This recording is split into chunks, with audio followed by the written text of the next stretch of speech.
ನಾನು doctor Annappa Pangi, Annapurna multi speciality ಆಸ್ಪತ್ರೆ ಅಥಣಿ. ಇವತ್ತು ಇನ್ನೊಂದು ಹೊಸ ವಿಷಯವನ್ನು ನಾವು ಚರ್ಚಿಸಲಿದ್ದೇವೆ. ಇದು ಅಡಲ್ಟ್ ವ್ಯಾಕ್ಸಿನೇಷನ್ ಅಥವಾ ವಯಸ್ಕರ ಇಮ್ಯುನೈಸೇಷನ್ ಅಥವಾ ಪ್ರತಿರಕ್ಷಣಾ ಕಾರ್ಯಕ್ರಮದ ಮತ್ತೊಂದು ವಿಷಯ ಇವತ್ತು ನಾವು ಚರ್ಚಿಸಿದ್ದೇವೆ. ಇವತ್ತಿನ ವಿಷಯ ಹ್ಯೂಮನ್ ಪ್ಯಾಪಿಲೋಮಾ ವೈರಸ್ ಹಾಗೂ ಲಸಿಕೆಗಳು.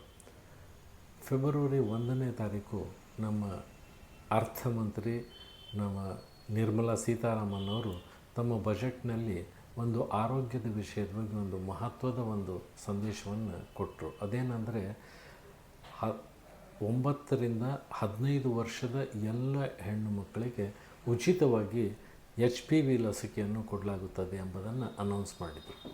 ಈ ಲಸಿಕೆಯನ್ನು ಕೇವಲ ನಮ್ಮ ರಾಷ್ಟ್ರದಲ್ಲಿ ಅಷ್ಟೇ ಅಲ್ಲದೆ ವಿಶ್ವದ 140 ರಾಷ್ಟ್ರಗಳು ಕೂಡ ತಮ್ಮ ರಾಷ್ಟ್ರೀಯ ಇಮ್ಯುನೈಸೇಷನ್ ಕಾರ್ಯಕ್ರಮದಲ್ಲಿ ಅಳವಡಿಸಿಕೊಂಡಿದ್ದಾರೆ.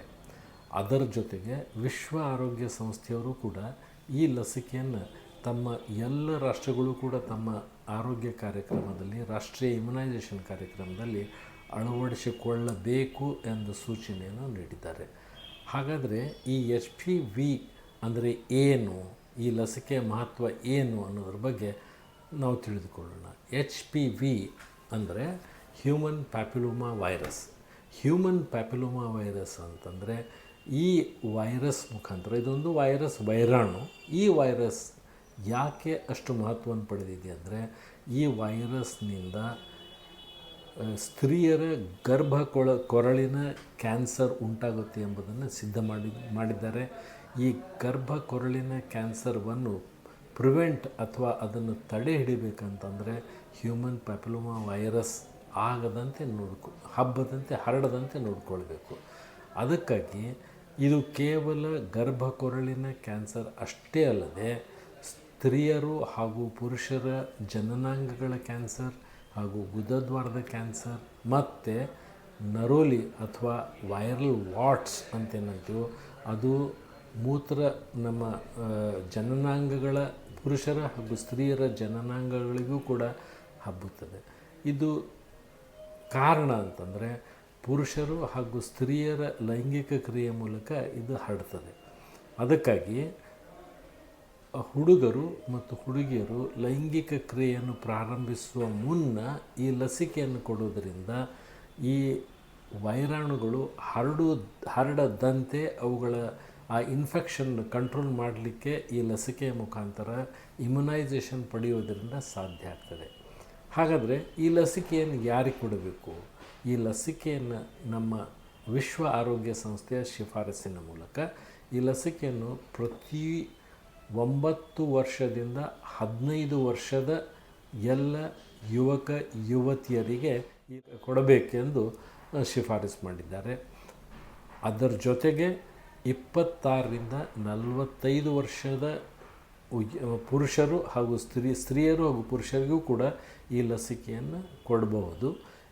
ಈ ಗುಂಪಿನ ವ್ಯಕ್ತಿಗಳಿಗೆ ಲಸಿಕೆ ಕೊಡುವುದರಿಂದ ಚಿಕ್ಕ ಮಕ್ಕಳಲ್ಲಿ ಅಂದರೆ 9ರಿಂದ 15 ವರ್ಷದ ಯುವಕ ಯುವತಿಯರಲ್ಲಿ ಕೊಟ್ಟಾಗ ಯಾವ ರೀತಿಯ ಆರೋಗ್ಯ ಲಾಭಗಳು ದೊರೀತವೋ ಅಷ್ಟು ಲಾಭ ದೊರೀದೇ ಇದ್ದರೂ ಕೂಡ ಹಾನಿಯಂತೂ ಖಂಡಿತ ಆಗೋದಿಲ್ಲ.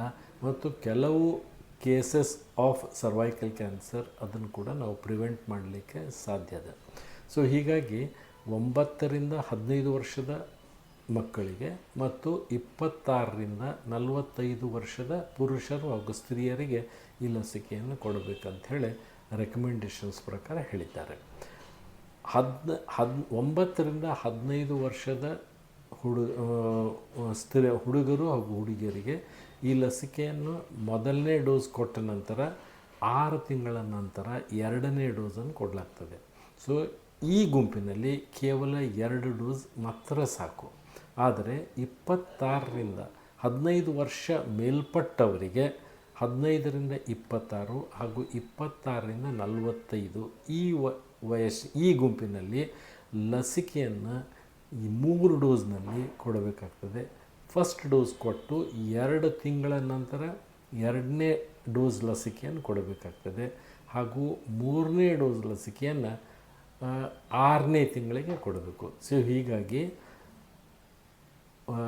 ವಯಸ್ಸು ಜಾಸ್ತಿ ಆದ ನಂತರ ಲಸಿಕೆ ಯೋಚನೆ ಮಾಡಿ ಇಂಥ ಕೇವಲ ಒಂದು ಲಸಿಕೆಯನ್ನು 2 ಡೋಸ್ ಲಸಿಕೆಯನ್ನು ಈ ಮಕ್ಕಳಲ್ಲಿ ಕೊಡೋದ್ರಿಂದ ಈ ಗರ್ಭಕೊರಳಿನ ಕ್ಯಾನ್ಸರ್ನಂಥ ಭಯಾನಕ ಕ್ಯಾನ್ಸರನ್ನು ನಾವು ತಡೀಲಿಕ್ಕೆ ಸಾಧ್ಯ ಇದೆ. ಅಂತಂದರೆ ಎಷ್ಟರ ಮಟ್ಟಿಗೆ ಈ ಲಸಿಕೆಯನ್ನು ಕೊಡೋದ್ರಿಂದ ನಮಗೆ ಲಾಭಗಳು ದೊರೀತವೆ ಅನ್ನೋದ್ರ ಬಗ್ಗೆ ಯೋಚನೆ ಮಾಡಿ. ಇದರಿಂದ ನಮ್ಮ ಈ ಗರ್ಭಕೊರಳಿನ ಕ್ಯಾನ್ಸರ್ ಈ ಜನರೇಷನ್ 9ರಿಂದ 15 ಯುವಕ ಯುವತಿಯರ ಈ ಪೂರ್ಣ ಸಂಖ್ಯೆ ಜನರು ಅಥವಾ ಜನರೇಷನ್ನಲ್ಲಿ ನಾವು ಗರ್ಭಕೊರಳಿನ ಕ್ಯಾನ್ಸರ್ ತಡೆಯಬಹುದು. ಅದರಿಂದ ಆಗುವ ಎಲ್ಲ ವೈಯಕ್ತಿಕ ಖರ್ಚು ವೆಚ್ಚಗಳು, ಮನೆತನದ ಖರ್ಚು ವೆಚ್ಚಗಳು, ದೇಶದ ಆರೋಗ್ಯಕ್ಕೆ ತಗುಲುವ ಭಾರಗಳು, ಆಸ್ಪತ್ರೆ ಮೇಲಿನ ಭಾರ ಹಾಗೂ ಮಾನಸಿಕ ಒತ್ತಡಗಳು ಮನೆಯಲ್ಲಿ ಎಲ್ಲ ಜನರಲ್ಲಿ ಆಗುವ ಮಾನಸಿಕ ಒತ್ತಡಗಳನ್ನು ಕೂಡ ಎಲ್ಲ ತಡೀಲಿಕ್ಕೆ ಸಾಧ್ಯ ಇದೆ. ಅದರಿಂದ ಇಂಥ ಒಳ್ಳೆಯ ಲಸಿಕೆಯನ್ನು ಇದು ನಮ್ಮ ದೇಶದಲ್ಲಿಯೇ ಸೀರಮ್ ಇನ್ಸ್ಟಿಟ್ಯೂಟ್ ಆಫ್ ಇಂಡಿಯಾದವರು ಈಗ ತಯಾರಿಸ್ತಾ ಇದ್ದಾರೆ. ಸೊ ಇದು ತುಂಬ ಕಡಿಮೆ ಖರ್ಚಿನಲ್ಲಿ ನಮಗೆ ದೊರೀತದೆ ಮತ್ತು ನಮ್ಮ ರಾಷ್ಟ್ರೀಯ ಕಾರ್ಯಕ್ರಮದಲ್ಲಿ ಉಚಿತವಾಗಿ ಇದನ್ನು ಕೊಡೋರಿದ್ದಾರೆ.